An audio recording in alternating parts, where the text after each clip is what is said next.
Once upon a time, there was a lactose-intolerant student studying at Marian Catholic High School. He was still figuring out who he was and how he could make an impact on the world. After some years passed, he made his way back to Marian and opened up a fun little ice cream shop. Ironic as that is, he wanted to help shape the future of a community that meant so much to him.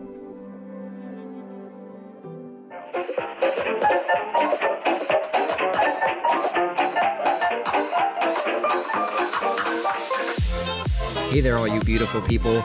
Welcome back to the Creativity Killed the Cat podcast. My name's Andrew Chwalik, and I'm going to be helping you develop creative marketing that won't break the bank.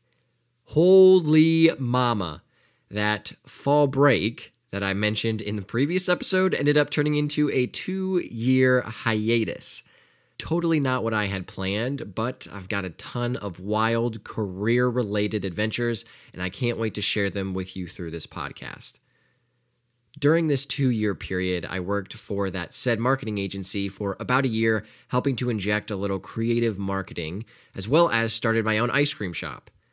I'll be sharing some examples from those two experiences throughout these coming episodes, but if you want the full story, check out my YouTube channel. So what's the next move? Great question. Twilful, my little marketing agency, is still going strong, and we're starting to take on new clients. My younger brother, who is a graphic design wizard, has also partnered up with me, and we're taking on the world of marketing together. And what about Creativity Killed the Cat? Will it be the same? Also, another fantastic question. My goal with this podcast was always to help small businesses, and large ones alike, be able to implement creative marketing tactics and strategies that don't break the bank. Now that I have some direct small business experience of my own, I'm going to go even harder into the paint to make that goal a reality. Just keep your head in the game. Just keep your head in the game. I'll still select one business or project each episode and generate some creative marketing tactics for them. However, I'm going to place much more emphasis on offering marketing strategies for businesses. Meaning, in every episode, I'm going to drill down on one specific marketing tactic that almost any small business, or large, I don't discriminate, can use to up their game. Creativity Killed the Cat will still remain the same, but now be even more useful to the business people that give it a listen. And thank you to all of you beautiful people that do decide to listen to my little podcast. I love you all. Now it's time for a little fun fact. When I was young, I lived on a dead-end road, and our neighbors used to ride horses up and down from time to time. One day, the neighbor lady yelled, "Hello, Andy," from her horse. 7-year-old Andrew was not having any of that and yelled back, "It's Andrew, not Andy." I guess I wasn't a fan of nicknames back then. All right, on with the show.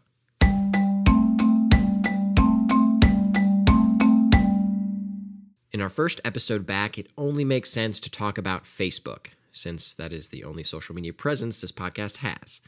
With that said, our Creativity Killed the Cat Facebook page is about to get more exciting with marketing tips, show notes, and so many more goodies, so give it a like and a follow. Speaking of likes and follows on a Facebook page, that's exactly what we're going to be talking about, the difference between likes and follows on your Facebook page. If you're selling any type of product or service, you need to have a Facebook page. Honestly, I can't think of any type of business that wouldn't need a page. If you run a small business and are thinking, Andrew is probably talking about my business, maybe I should get a Facebook page. If that's you, pause this episode right now and start a Facebook page. It's free and will help you reach a larger audience and stay in contact with your current customers. Don't worry, I'll help you build out your page through more of these episodes. Once you have a Facebook page, you'll realize there are 4 main ways for people to interact with your page and its content. 1, someone searching for your business on Google or Facebook and coming across your page. 2, a Facebook user sharing your content to their personal Facebook profile. 3, a Facebook user liking your page to get your updates. 4, a Facebook user following your page to get your updates. We're going to focus in on numbers 3 and 4, Facebook likes and Facebook follows. If you have a Facebook page, You're most likely familiar with the concept of Facebook likes. That is simply when someone is interested in your page, they hit that little thumbs up button and become a fan of your page. That means that your page now shows up in their liked pages section on their profile. Doesn't it also mean that they get the updates you share on your page on their personal timeline? Most likely, yes. When a Facebook user likes your page, they will also, by default, start following your page. When a user follows your page, that is when they start to receive updates about your page in their timeline. Interestingly enough, page likes and page follows are mutually exclusive. A person can choose to like your page but not follow it because they just don't want to get your updates. For example, maybe your mom wants to support your gaming Facebook page, so she likes it but doesn't want to see all that Call of Duty content, so she unfollows it. Come on, Mom. It can work the other way as well. Someone can follow your page to get the updates you share but not like it, so their name won't be associated with it. Now that we've got that all clarified, is one more important than the other? Not necessarily, but if you want to get into the specifics, I would go with followers because those are the people that are going to actually see and be able to engage with your content. The most important part is that these numbers continue to grow over time.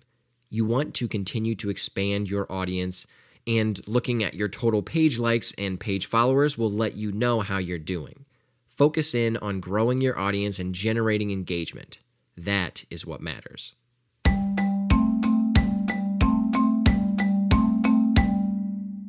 Topped is a little ice cream shop located in the heart of downtown Marion.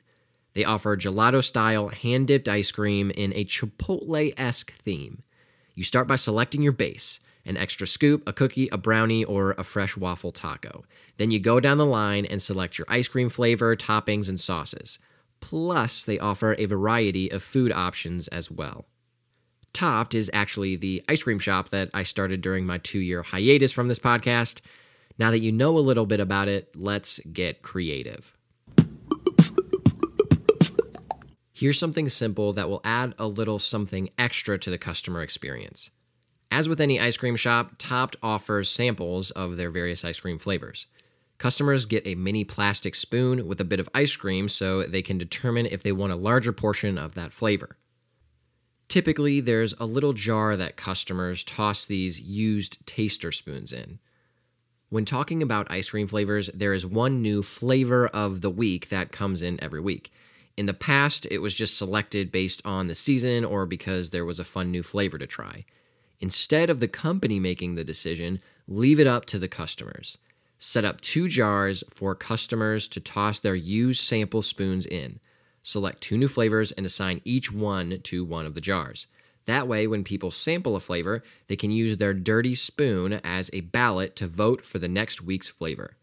It allows the customers to feel a bit more invested in the entire process, adds to the fun, and will get them more aware of the potential upcoming flavors, hopefully encouraging them to come back. This would also make for some great social content. The next idea is a bit more on the product development side, but would be a great marketing tool, especially during the COVID-19 pandemic where people can't come into the shop. Everyone loves ice cream sandwiches, right? It just so happens that Topped sells various types of cookies and ice cream. Let's combine them together and sell homemade ice cream sandwiches. It would be a simple process, really. In the morning, lay out a few cookies, scoop some ice cream on them, and then add another cookie on top. Wrap them and put them in the freezer. Boom, delicious ice cream sandwiches. If we're being honest, it's difficult to sell ice cream when people can't come in the door to scope out all the flavors. Having prepackaged ice cream sandwiches makes it easy to toss in a bag and take out to those hungry customers, especially as the weather starts to get nicer. To make things a little more fun, a poll could be hosted on Facebook to ask fans what cookie and ice cream combos they would prefer for the week. Gosh, now I want an ice cream sandwich. One final idea. This concept is something fun and will help grow an audience on social media. Every Friday, select a random first name. It could be something common like Tom or something more rare like Svetlana. Create a simple graphic and post it on Facebook. Let everyone know that if their first name is the same as the name that is posted on the top Facebook page, they get a free scoop of ice cream. Who doesn't love free ice cream? This little weekly campaign will get people flocking to the top Facebook page to see if their name will be selected. The other hope is that the people whose name is selected will end up bringing a friend or two when they come in to get their ice cream and end up purchasing some for themselves. Boom.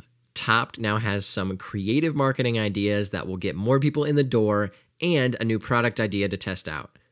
I'd certainly be all about those ice cream sandwiches. If you want to taste their ice cream for yourself, get more info on Facebook by searching Topped Ice Cream.